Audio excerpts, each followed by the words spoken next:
Welcome back to Son of Chelsea. Daniel Childs here. Hope you're doing really well. This is my preview for tomorrow's game away at Brentford at the G-Tech. It's a quick turnaround, it really is, at this time of the season from the intensity and the eventual jubilation of beating Spurs. We now move into an away game that could be quite defining really in terms of Chelsea's Champions League qualification, and one that hopefully, based on what happened on Thursday, will end in a positive manner, and why I think there should be some optimism around this game. Going to be giving you a look at the team news heading into this game, my thoughts about it tactically, Brentford, and then I'll give you my predicted 11. Please do give me your thoughts on your starting 11 in the comments below, along with your thoughts and theories ahead of this game. I also just want to quickly say, if you want to, go over to my Substack. I've got regular pieces going out there, exclusive member pieces. Just for £4 a month, you can support not only this show, but the written work on Substack. There will be some exclusive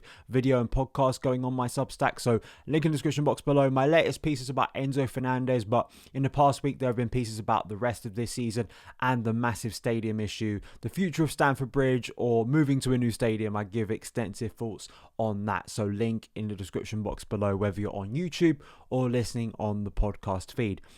So, from what we understand, the injury situation that was there on Thursday will remain the same for this game. Romeo Lavia, Wesley Fofana, not available. Not a shock.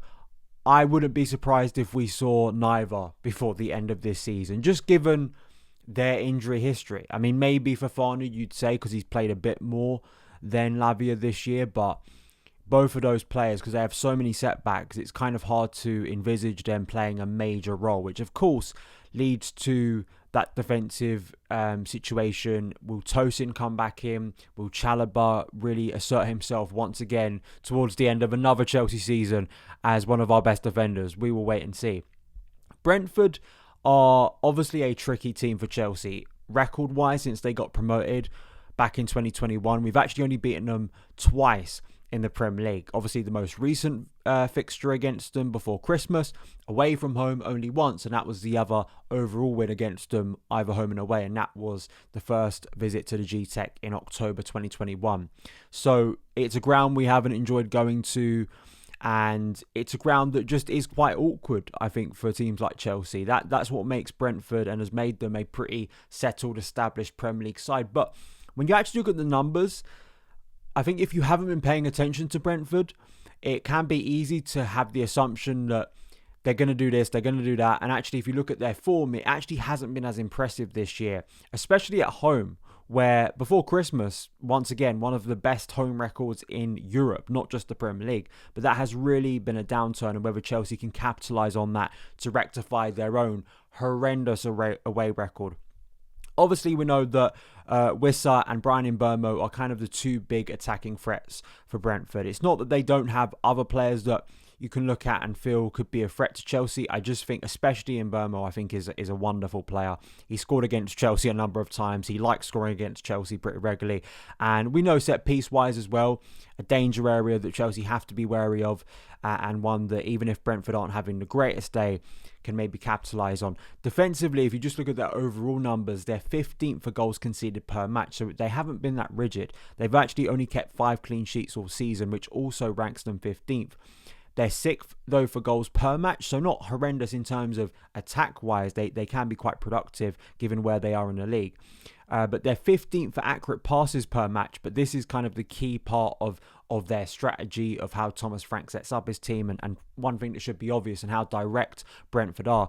They are second only to Everton for accurate long balls per match. So they play a direct game, a very different game to the way Spurs played, a very different way to, I guess, a majority of Premier League teams now who like to have possession, short passing game, and how Chelsea adapt to that. They're going to have to be physically aware. They're going to have to be very alert on second balls. When that ball goes forward, Chelsea need to be winning those 50-50s. And I think there are a couple of individuals naturally that you're going to look at in this Chelsea team and go, especially if we look back to the game in December, that were key for Chelsea winning those 50-50 battles when Brentford did want to play long and want to get those second balls and try and find a way to get behind Chelsea's defence. Form-wise, at home, they haven't won in the Premier League since December, which is staggering. It ironically is the same weekend when Chelsea's last Premier League away win came. So I'm sure I'll predict it now. If you're listening to commentary, I'd be stunned if they don't bring this up. Because narratively, you think something's got to give. Will Brentford end their long-awaited home win in the Premier League? Or will Chelsea finally somehow be able to win away from home? Or will it do completely the opposite and we get a dull draw? I think a draw would feel quite disappointing for Chelsea, even though, of course, it wouldn't be another defeat on the road. Chelsea need to find wins away from home. And I think people have pointed out this, that if you look at April, I think CFC Daily has made this point, but others too, that if you actually look at the fixtures, the running is kind of split in two. You've got this first run for the rest of April, where Chelsea have a lot of winnable fixtures, or at least fixtures that they are the favourites in terms of league position, in terms of player quality, where they can capitalise and rack up a lot of points. But then you have that second part just before we end the season where, all right, not all of those teams, mainly looking at you, Man United, are not top of the league, but they are bigger names. They are bigger challenges for Chelsea. They will be deemed bigger occasions when Chelsea rock up to them. So it's whether Chelsea can put themselves in a strong position where they give themselves some margin for error when they run into the likes of Liverpool, Newcastle, Man United and Forest before we end things. I think this is a big game. If Chelsea can win this game, in some ways it will feel like 6 points because we haven't won on the road for so long. I don't suspect it to be a nice game to watch. I don't suspect it will be a full-flowing game for Chelsea. But I do like the way Chelsea approached Thursday's game. They hit a lot more direct than they have in recent times, and I'd like to see a lot more of that. And also, you track back to December, the way Chelsea beat Brentford. It was, I think, such a valuable win at the time, and I think it showed signs that this group of players, especially under Maresca, can maybe find ways to beat teams that historically have been very difficult to beat for Chelsea. I thought our crossing ability in that game was brilliant. I thought the way we battled and were combative. It's those things that people liked about Thursday's performance that we need to see now on a consistent basis. You can't expect Chelsea to play free-flowing, wonderful football every single week, but there needs to be a level of kind of mentality and doggedness about this team that just remains present week in, week out. That is what has dropped off over the winter months, and that's why I think a lot of the performances have felt so shallow, so concerning, so worrying, because even if people can look at the table, they can maybe look at some of the results and kind of say, well, actually, is it the end of the world? When you watch the team, they don't feel that competitive. So that is something that really needs to come into. And I think that's what obviously we praised about the Spurs performance.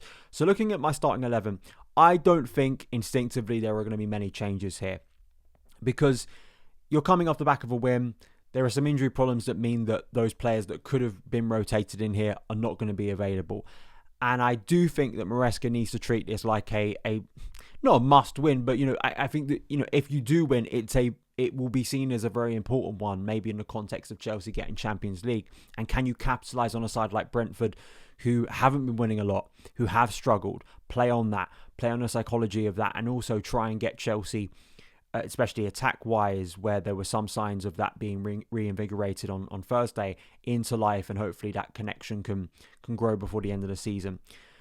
I don't like saying this, but I do, prediction-wise, I think Robert Sanchez will start in goal. I just can't see Jorgensen starting this game. He may return for the Conference League game against Warsaw, but given Sanchez did make that late save, he kept a clean sheet, I think Maresca will stick with him.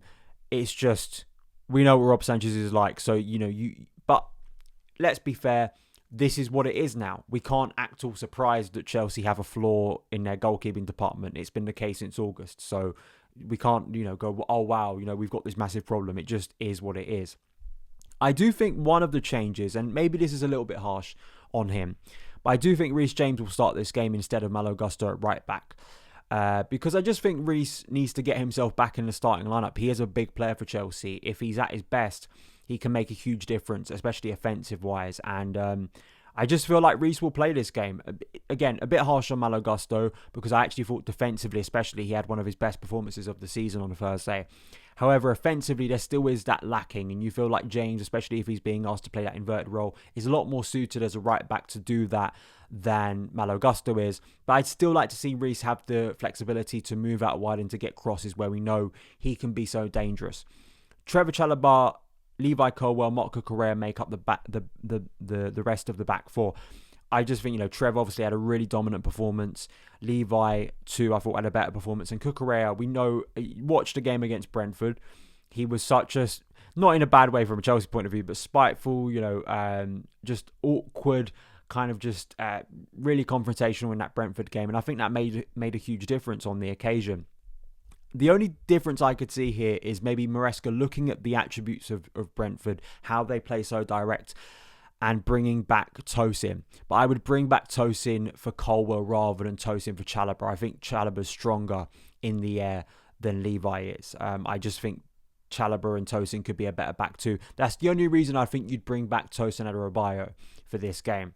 Caicedo, there's this big fear about his suspension. I understand it. But he was magnificent on Thursday. And if I'm looking at the remaining fixtures when he's most likely or could threaten to get himself a 2-game suspension with a yellow card, I'd rather him miss Everton and Ipswich than him get a yellow card next week against Ipswich and then miss Everton and Liverpool. I think if you're going to have to lose him for 2 games, but, Caicedo has done an incredible job to avoid this yellow with the quality of his tackling and decision-making. But again, him and Cucurella, I think, as a double act, could be huge in this game of winning those 50-50s, of winning Chelsea territory and getting us further up the pitch in what will be, I think, a very physical game for Chelsea where you're going to have to do some of those intangible, basic things quite well. And I think that's why both of those players are going to be integral in this game. Enzo Fernandez, goal scorer, winner on Thursday. I think he needs to contribute again here. Hopefully can maybe create a few more opportunities. And if he can get himself inside the 6-yard box, maybe prove as devastating as he was. Another change, I think most people will make this change, is Noni Madueke coming in for Jadon Sancho. So then Pedro Neto shifts out to the left. You have Cole Palmer in the centre. Noni's crossing was key in the game against Brentford, where he cuts onto that left and he crossed the ball in for Marc Cucurella's opener in that game. I just think Noni's far more direct, and I even think more direct than Neto. I mean, I've heard some discourse about Neto. Yeah, Neto, I don't think from an end product point of view has been anywhere close to what I would have hoped from him when he signed for Chelsea. But I think as kind of a presence and kind of someone who does leave it all out there, I still think he's a player that Maresca clearly likes in that aspect. Tyreek George, I would like to see Tyreek George get a start sooner rather than later, just for some competition. Jadon Sancho gets start after start after start after start, Neto too, and at times they flatter to deceive. I think that's a fair argument to make, but I think for this game, Noni absolutely for his attacking threat could be crucial, and that crossing ability if he cuts onto his left foot. But also going on the outside, I think that's something that frustrates both fans for both Sancho and Neto, how often they cut back in, make it easy for the centre-backs or the full-backs. Noni has developed this year of actually taking on the player and going at them more, and I think that's what infuses fans and makes fans a lot more likeable to Madueke compared to the others. So obviously Cole Palmer in the centre and Nicholas Jackson too. Jackson, I think you saw such a big difference, him as a focal point for Chelsea on Thursday. And he did score against Brentford in December, quite a big goal in the season and a big goal for him. I think that was his last Premier League goal, I'm pretty sure. So hopefully it'd be of great irony if he finally scores his next Premier League goal on Sunday at the GTEC. And as well, I just think, again, focal point, making a nuisance of himself, occupying defenders, physically being a lot more commanding, going to be huge in this game for Chelsea at times to ride the waves of pressure that will come, as you expect in most Premier League away grounds, but especially I think at Brentford, where they do have that very direct kind of throwback style, and hopefully Jackson can contribute positively and maybe get himself a goal, which I think will come sooner rather than later. So that is my starting 11. As ever, please let me know yours in the comments below, your thoughts and feelings ahead of the game. We'll be back tomorrow to react to whatever happens at Brentford, and I will see you again very soon. All the best.